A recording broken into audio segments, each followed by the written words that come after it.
শিক্ষার্থীরা, আজকে আমি তোমাদের বীজগণিতের মান নির্ণয় দেখাবো কিভাবে ক্যালকুলেটরের সাহায্যে শর্টকাটভাবে মান নির্ণয় করা যায়।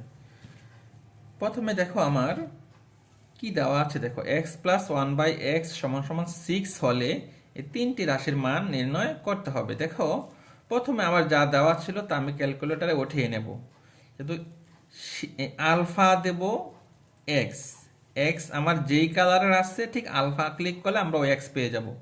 প্লাস ওয়ান বাঘ আবার আলফা দিয়ে এক্স, তারপর আছে সমান সমান আলফা দিয়ে সলভ, ক্লিক করব, কত আছে 6।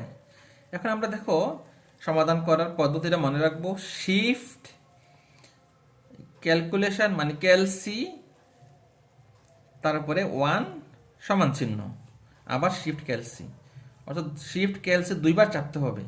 প্রথমবার শিফট ক্যালসি ওয়ান সমান সমান, আবার শিফট ক্যালসি। একটু অপেক্ষা করবো আমার মানটা কি আসে আমরা দেখার জন্য।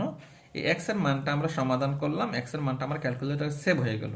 এখন আমরা বাকি মানগুলো বের করার চেষ্টা করব। দেখো প্রথমে যেহেতু ব্র্যাকেট আছে ব্র্যাকেটটা আমরা দিয়ে নিই, তারপরে আলফা এক্স মাইনাস ওয়ান বাঘ আলফা এক্স, তারপর ব্র্যাকেট দেবো, ব্র্যাকেট দিয়ে পাওয়ার কিন্তু এক্স স্কোয়ার আছে, আমরা সরাসরি এক্স স্কোয়ারে চাপবো, তারপর আমরা সমান চিহ্ন দেবো। দেখো মানটা আমরা কত পেয়ে গেলাম, মানটা কিন্তু আমরা পেয়ে গেলাম 32। অর্থাৎ অঙ্ক না করে আমরা ক্যালকুলেটরের সাহায্যে মানগুলো বের করতে পারি।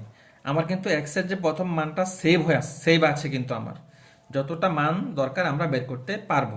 দ্বিতীয় মানটা বের করি। দেখো আমাদের আলফা দিয়ে এক্স পাওয়ার আছে কিউব, শিফট দিয়ে সরাসরি কিউব নিয়ে আসবো, প্লাস ওয়ান বাঘ আবার শিফট দিয়ে এক্স স্কোয়ার চাপবো। না, আগে আমার আলফা দিয়ে এক্স লিখতে হবে, তারপরে শিফট দিয়ে কিউবটা নিয়ে আসব। এখন আমি সমান চিহ্ন চাপবো। দেখো আমার রেজাল্ট চলে আসছে 198। এক্স এর মান কিন্তু আমার সেভ আছে। এখন আমরা লিখবো এক্স টু দ্য পাওয়ার 5। কোথাও কোনো মোজ এসি দিয়ে কাটবো না, কিছু করবো না, সরাসরি লিখবো আলফা দিয়ে এক্স পাওয়ার আছে 5, পাওয়ার অতিরিক্ত পাওয়ার থাকলে, বেশি পাওয়ার থাকলে আমরা এই উল্টা ভি দিয়ে নেব, x to the power 5 plus one বাঘ আবার আলফা দিয়ে এক্স টু দ্য পাওয়ার 5 লেখার পরে সমান চিহ্ন চাপবো, 6726।